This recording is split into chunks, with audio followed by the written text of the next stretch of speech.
آج کی گفتگو کا موضوع ہے سعادت حسن منٹو۔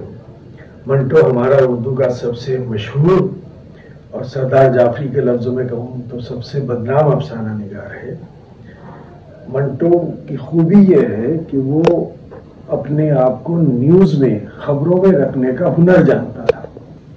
اس نے سردار جعفری کو ایک خط میں لکھا تھا کہ اگر میرا کوئی افسانہ چھپے اور ہنگامہ نہ ہو تو پھر افسانہ لکھنے کا مقصد فوت ہو جاتا ہے۔ تو وہ یہ چاہتا تھا جان بوجھ کے کہ میں ایسا کام کروں کہ جس سے ہنگامہ ہو۔ میں نے کہیں لکھا بھی ہے کہ اس کو معلوم تھا کہ کیا کروں گا تو سماج پر زیادہ چوٹ لگے گی۔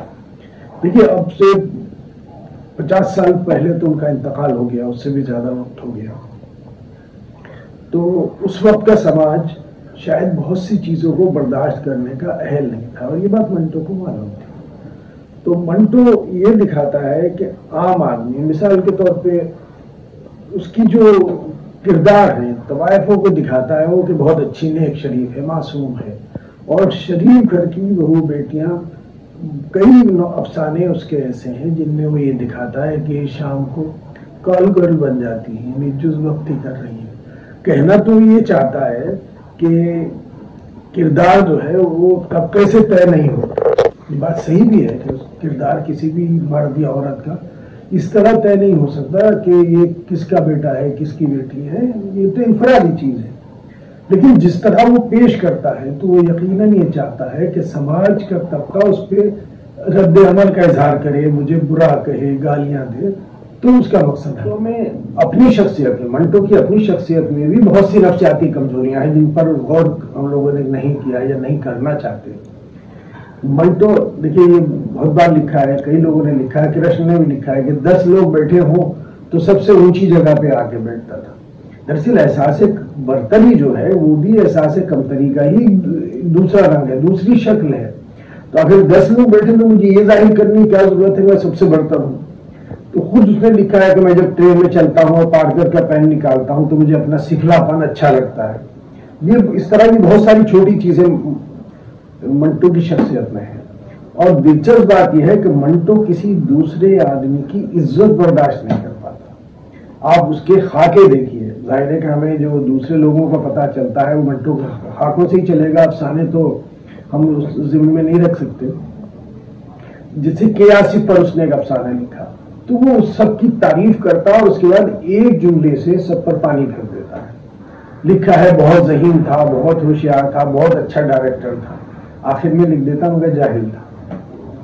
اس طرح نرگس کے بارے میں لکھتا ہے کہ ہمیشہ ایسا لگتا تھے جیسے سونگر اٹھی ہے یا سونے جا رہی ہے۔ اتنی بڑی ہیروئن تھی، مشہور تھی اس وقت، تو اس کا جو کریز تھا وہ اندازہ نہیں کر سکتی نئی جنریشن۔ اس کے بارے میں یہ لکھتا ہے۔ اور سائرہ بانو کی جو والدہ تھی نسیم بانو کو لوگ کہتے تھے پری چہرہ، خوبصورت ترین ہیروئن تھی اپنے زمانے کی۔ ان کے بارے میں لکھا ہے کہ میں ان کے گھر گیا تو بڑی مایوسی ہوئی، فرنیچر جیسے کسی کرائے پہ منگایا گیا ہو، کسی کہیں سے۔ اب یہ بتائیے میرے گھر کو فرنیچر رکھا ہے، اور کسی مہمان کو کیسے اندازہ ہوگا کہ یہ کرائے پہ منگایا ہے یا خرید کے لایا گیا ہے؟ اور باتھ روم میں صرف ایک بالٹی رکھی تھی، اور میں جب ان کے گھر پہ گیا تو وہ ½ کلو دودھ سے دودھ والے سے لڑ رہی تھی۔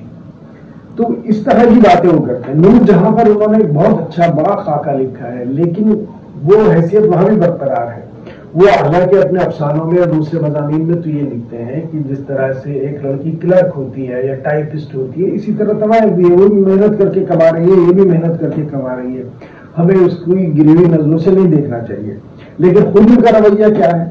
نور جہاں پر خاکہ لکھتے ہیں تو لکھتے ہیں پیڈا روڈ پہ اس کی ایک بہن اپنے بھائی کی مدد سے پیشہ کرتی تھی، صرف ایک جملہ، اس کی بہن کا کوئی ذکر نہیں تھا، بھائی کا کوئی ذکر نہیں تھا۔ نور جہاں پر بات ہو رہی ہے، مگر وہ کسی کی بھی یہ چاہتا نہیں کہ اس کی عزت ہو، یا کم سے کم میرے ذریعے عزت ہو۔ تو سارا کچھ تعریف کرنے کے بعد وہ ایک جملہ ایسا ضرور کر دیتا ہے جو سب کی کرائے پہ پانی پھیر دیتا ہے۔ قائد اعظم پر اس نے خاکہ لکھا ہے۔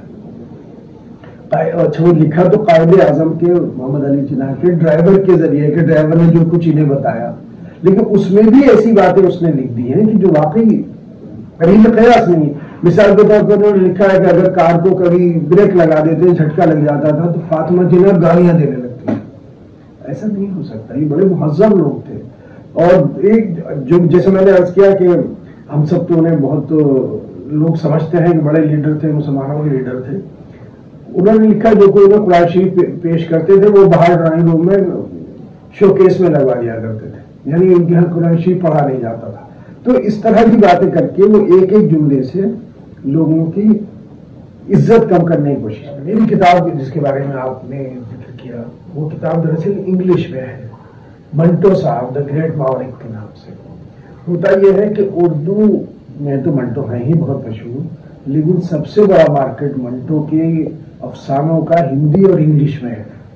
اور ہندی اور انگلش کے ریڈر یہ سمجھتے ہیں کہ اردو کا سب سے بڑا افسانہ نگار منٹو ہے.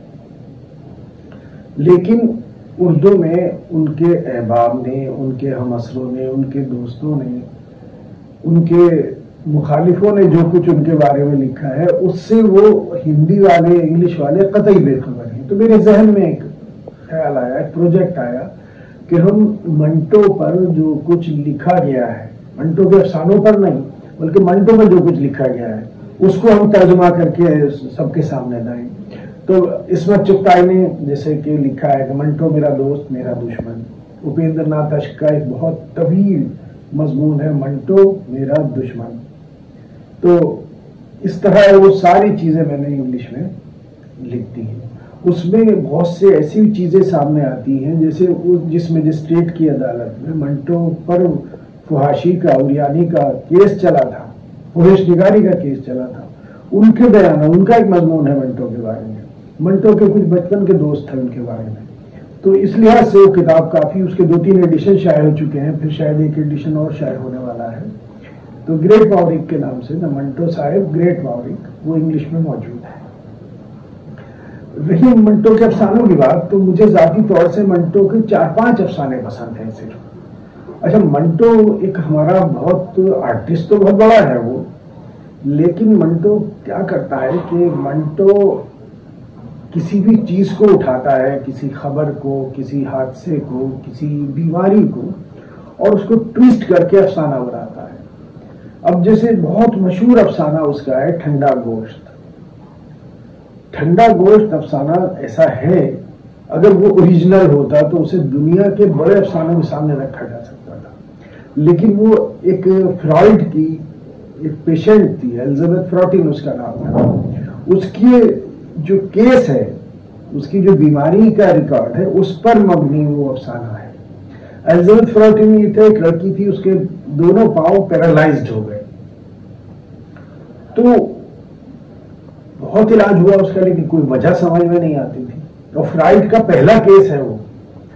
تو فرائڈ کو یہ بعد میں جو فرائڈ نے اس کا انالیسس کیا تو یہ معلوم ہوا کہ وہ لڑکی اپنے بہن کا جو ہسبینڈ تھا, اپنا بہنوئی, اس پر بہت عاشق تھی. اور وہ شام کو اس کے ساتھ ٹہلتی تھی اور روز محبت اس میں اضافہ ہوتا چلا جاتا تھا. تو اس کے دماغ میں یہ بات آتی تھی کہ اگر اس کی بہن مر جائے تو وہ اس کے اپنے بہنوئی سے یعنی بہن کے ہسبینڈ سے شادی کر لے. اتفاق سے اس کی بہن مر گئی تو اس کے پیر پیرالائزڈ ہو گئے. تو فرائڈ کا نتیجہ یہ ہے اس کیس میں کہ جس گناہ میں جو عضو شامل ہوتا ہے جسم کا, کبھی کبھی وہ بھی براہ راست متاثر ہو سکتا ہے.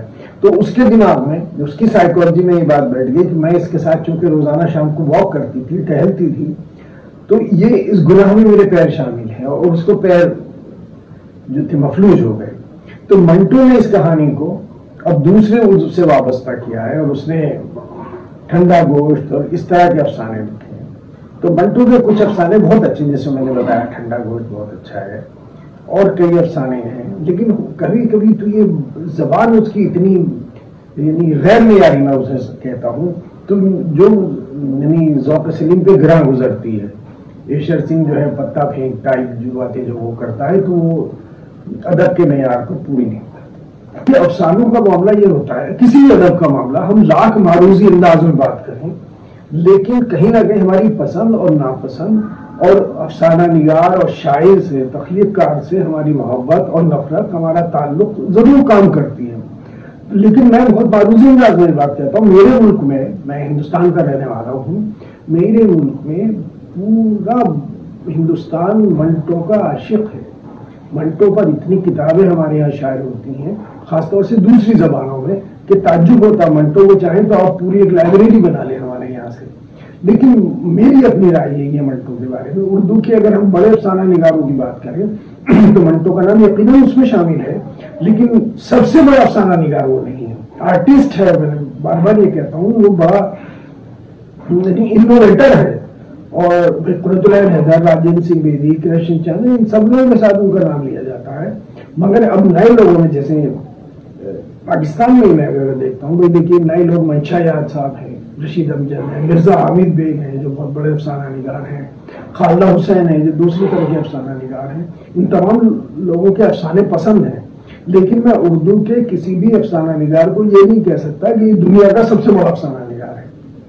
یہ سب لوگ اپنی اپنی جگہ، جو ذرہ جس جگہ ہے وہیں آفتاب ہے.